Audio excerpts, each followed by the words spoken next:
Okay folks, thanks for tuning back in.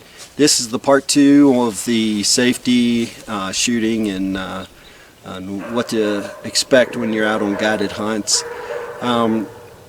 So like I said in my part 1 video at the end, the video got a little long, so I went ahead and broke it up into 2 separate videos, and I thought it was very important to do that because there's a lot of information in these 2 videos. So I hope you enjoy it. We've got a lot of things on the shooting and different types of shots that you're going to be able to take. So with that said, Killian, do you think they're going to like it? Mm-hmm. Yeah? Alright.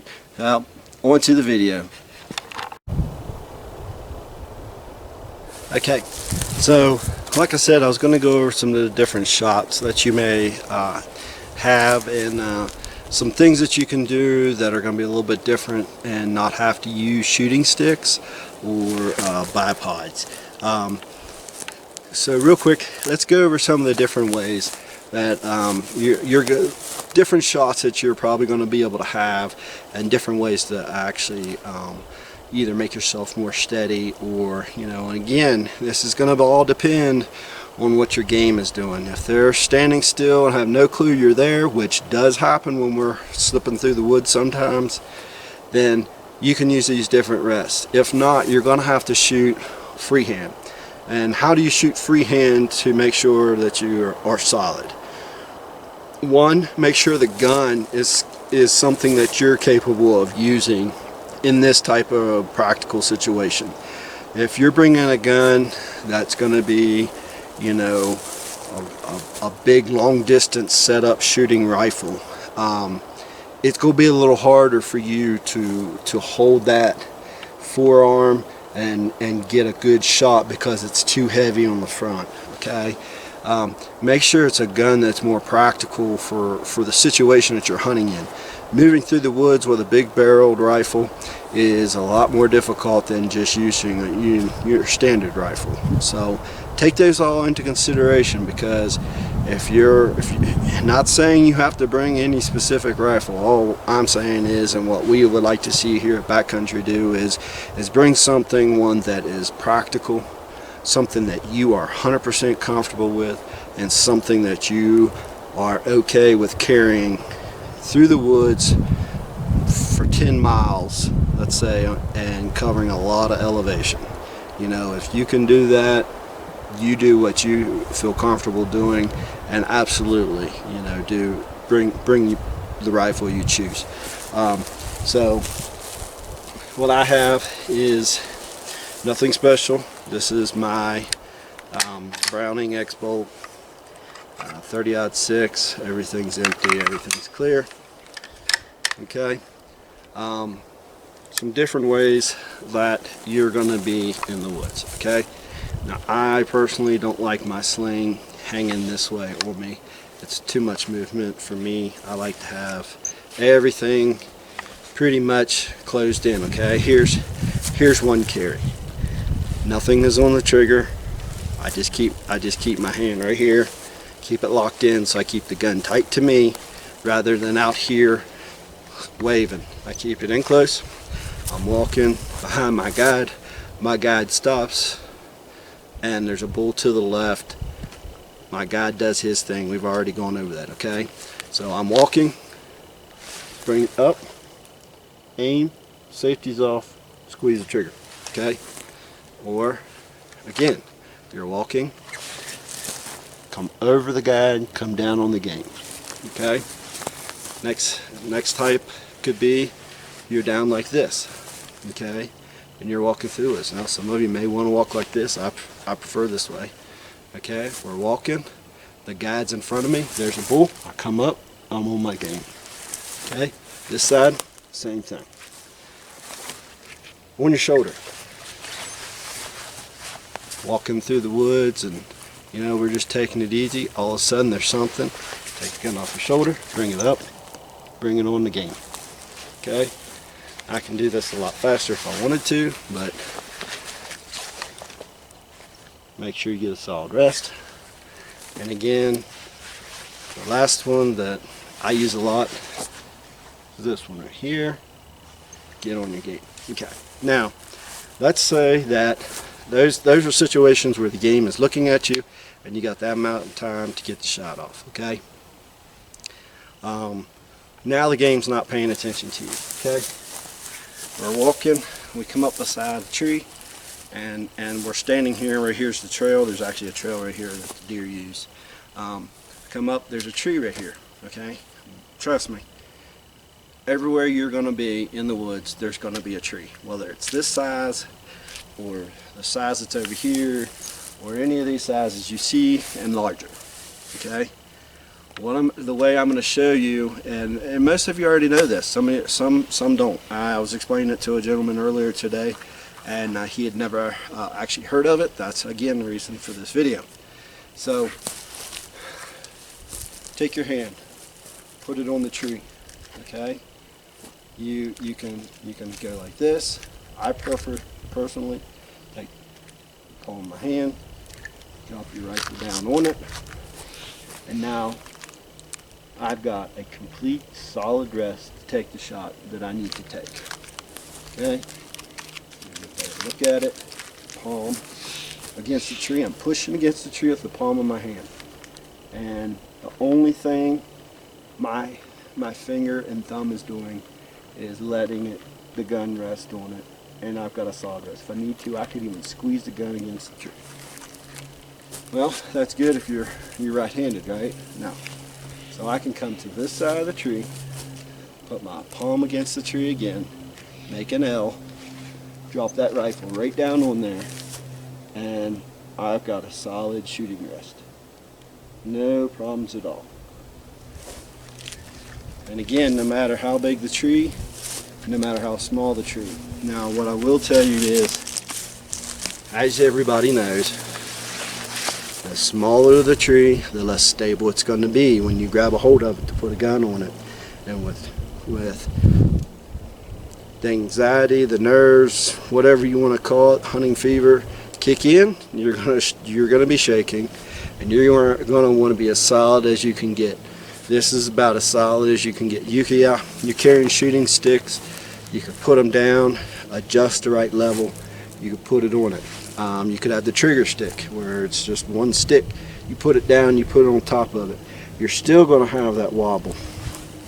When you're walking through the woods, no matter what the tree is, no matter which side you're on, you take this part of your hand, put it against the tree, lay your gun over your hand, and then you've got a solid rest. It's not moving. This tree's not going to move. You're going to move. The tree's not going to move. So those are different type of shooting positions that you really need to know. The other one that you're going to really need to know is that yes, you're going to have to shoot. You could have to shoot from a knee. In that situation, you're just going to have to go down. You can be free, or you can drop to your knee. Okay. Take a rest off your knee and take that shot.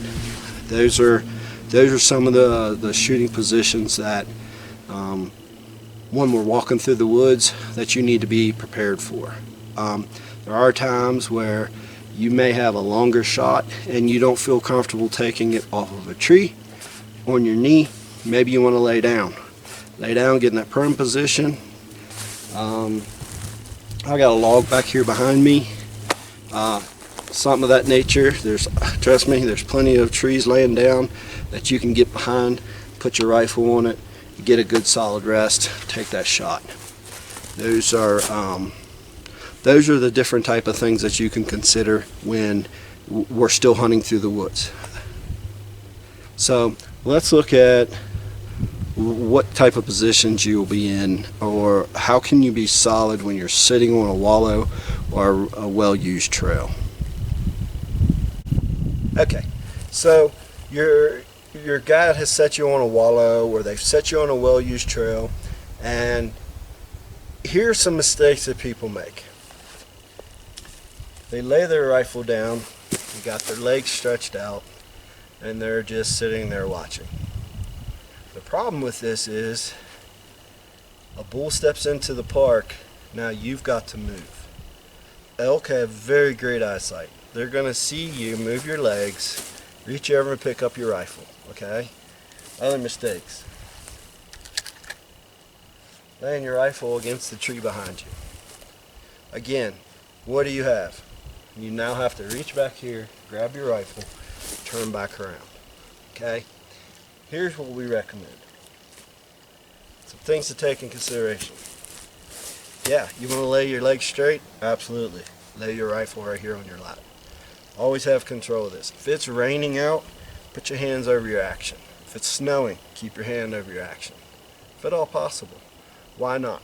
You're keeping the snow out of that action. Last year we had a gentleman whose action froze up on it. The safety froze on it. I mean, it was a heavy wet snow and it was freezing out. Still understandable. So keep your hands, cover while you're sitting here. Now, let's say something does come in the wallet. Now you're rifle hunting, so you're probably going to be about 75 to 100 yards, if at all possible, from the trail or the wallet. We're not going to put you as close as we would as an archery hunter. So you can either slowly bring your rifle up and take the shot, or let's say you're not comfortable with shooting offhand. The way I'm sitting right now, I can slowly slide my leg up underneath my rifle, and now I can take a good solid rest right off of my knee. You don't have to do a lot of movement. You don't have to do a lot of stuff. It's a matter of sliding your leg back under your rifle. You may have to squat down. If you need to, you can bring it up. If you want you want it this way. However you are comfortable. The main objective is keep your rifle in your hands the whole time. You're eating lunch. That's great. Right here sits your rifle. Right here's your lunch, and you're eating your lunch. You never know when game is coming. You never know when something's going to walk through. Even if you're not sitting on a wallet or a trail, you all have been hiking all day. You decide to pick a spot and sit down. Keep your rifle with you, because at any moment a bull could walk through, and if you don't have it in your hands, that's that area of opportunity that you may miss. So just keep that in consideration. And again, yeah, shooting sticks would be great in this situation, because you could put your gun on that shooting stick, perfect level, and everything could be perfectly in line. The problem is when you're sitting, you're not going to have your shooting sticks. Well, maybe you will. Maybe you have shooting sticks out and your rifle sitting on it. Either way, you're going to have a lot of movement with your shooting sticks, one. And two, you're going to be carrying them all the time in one hand. You're not going to have them in your pack. And it's just more to carry. But again, if you're the person that wants shooting sticks, and you're the type of person that you've practiced with them, and that's what you want, absolutely. We are not saying you can't bring shooting sticks. We're just giving you other options that are going to make your pack lighter, make your walking easier, and make you just as steady as if you were using shooting sticks. You're going to sit on the edge of a park. Some of the blinds have logs in front of them, so you'll be able to just place your rifle right on that log and sit behind it. Something comes in, you pick it up, and you get in behind your rifle behind that log. It'll block some of the movement. You're good to go. Some parks are open in the front, so again, you're going to have to keep your rifle on your lap, and use caution when you're sitting. But the biggest thing is for a lot of you is when you're walking, make sure you're ready to take that shot in a walking situation.